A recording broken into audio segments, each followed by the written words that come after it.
c'est que dans le temps, avec Facebook, la vidéo avait vraiment bien marché, puis ça avait... Tu sais, c'était le fun, mais là, si je faisais la même chose, il faudrait que je paye sur Facebook la vidéo pour qu'il soit vu. C'est vraiment tough d'être viral comparé à il y a 4 ans. Puis toi, tu sais, toi, là, c'est juste ma carrière qui s'en va de même. Le monde m'aime plus, puis je suis comme... je suis capable d'être viral. J'en parlais avec Danny Bédard, qu'on lisse dans le temps. Dans le temps, moi puis lui, Chris, ça a pas fait. Oui, ben oui. Ah, ça serait drôle si Danny Bédard il était viral. J'écouterais ses vidéos. Le pire, là, en disant son nom, j'ai fait « Ah, si, j'aurais dû prendre un autre nom. » Parce qu'à un moment donné, on avait fait un sketch, moi, Patrick Groux, puis lui. Puis, non, lui, il était même pas dans le sketch, mais on faisait un gag sur lui. Puis, il était comme, pas choqué, mais il était comme « Pourquoi vous avez dit ça? » Puis là, c'est dur d'expliquer un gag. Tu sais, puis c'était pas méchant, le gag. C'était Simon Henry, que Simon ou Henri, je me rappelle pas lequel des deux, qui disait que Danny Bédard a un problème d'attitude parce qu'il disait l'autre fois, asti, je suis allé le voir, puis il m'a... Tu sais, c'est comme s'il y avait un des deux qui se masturbait dans sa chambre à coucher pendant que Danny dormait, tu sais. Ce serait normal, là, mais semble que quelqu'un se masturbe dans ma chambre, je vais les sortir. Mais ça, c'est juste drôle avec Kevin Parent, là, parce que ça arrive pour vrai. Ah ouais, c'est... Il y a une madame, elle l'a attendue, genre, dans son lit, bizarre, là. Il y avait une poursuite, puis toute l'a harcelée pendant 10 ans. C'est une grosse fan. C'est cette année qu'elle a fait ça, ou elle a commencé il y a 10 ans? C'est ça, elle s'est fait taper ses doigts, puis elle l'a refait. Tabarnak. Ça doit aller mal te masturber quand tu t'es fait taper ses doigts. Vu que tu sens rien, tu sais pas, je suis dedans. J'avais des gros doigts en flanc. Oh, ouais. Mais moi, ça m'arrive avec les itinérants. Ça m'est arrivé 2 fois. Faire taper ses doigts? Des itinérants qui sont en tabarnak que je ris des itinérants. Pour de vrai, ils sont arrête de rire de nous autres. C'est parce qu'à un moment donné, je sais pas, c'est des nouveaux itinérants là, qui avaient le câble il y a quelques années. Mais. Non, mais juste pour rire avec Simon Leblanc. Avec Simon Leblanc, on avait un sketch, puis on riait du fait que... je me souviens même plus c'était quoi le gag exactement, mais je parlais d'un... Oui, il s'en rappelle. C'était un tweet, un faux tweet qu'on avait fait qui disait que mes cheveux... Je ressemblais à... Je pense que j'avais les cheveux comme un trou de cul d'itinérant, quelque chose de même. Puis là... c'était quoi le gag? C'est pas drôle si je m'en rappelle pas. Mais je disais comme quoi... T'as-tu déjà vu ça, un trou de cul d'itinérant, Simon? Puis il était comme, non, c'est effrayant, puis tout ça. Il dit, comment ça se fait, t'as déjà vu ça? Je m'achetais au parc, il était tard. T'es en train de nourrir un écureuil, tu sais, pour me rendre compte que finalement, c'était un trou de cul d'itinérant. J'expliquais que je rentrais les pinottes une à une dans son anus, tu sais. C'est bien meilleur. Va le voir sur YouTube. C'est bien meilleur que... C'est bon. C'est comme les écureuils de ville. À un moment donné, ils s'habituent à la présence humaine, deviennent sympathiques, mais les trous de cul d'itinérants aussi, ils deviennent habitués de nous voir. Ils nous apprivoisent.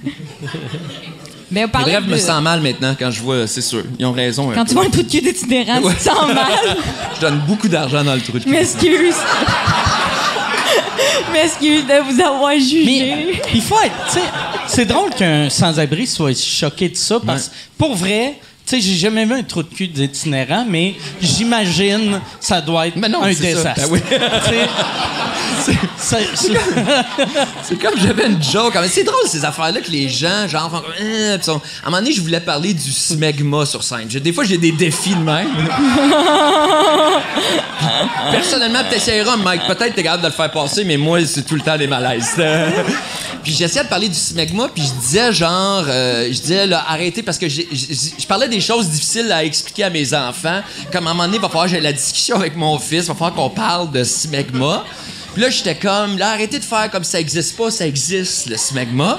Tu sais, genre, il y a 2 types de personnes qui en ont tout le temps. Puis là, j'étais comme les itinérants, puis les astronautes.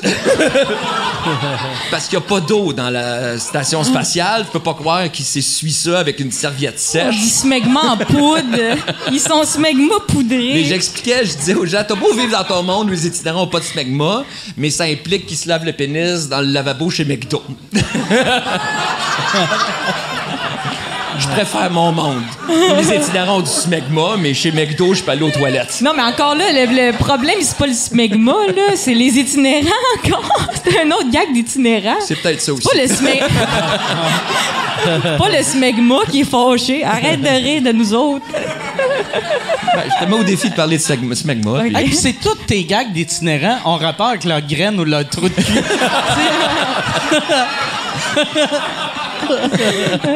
J'aimerais voir ton historique Pornhub, juste voir.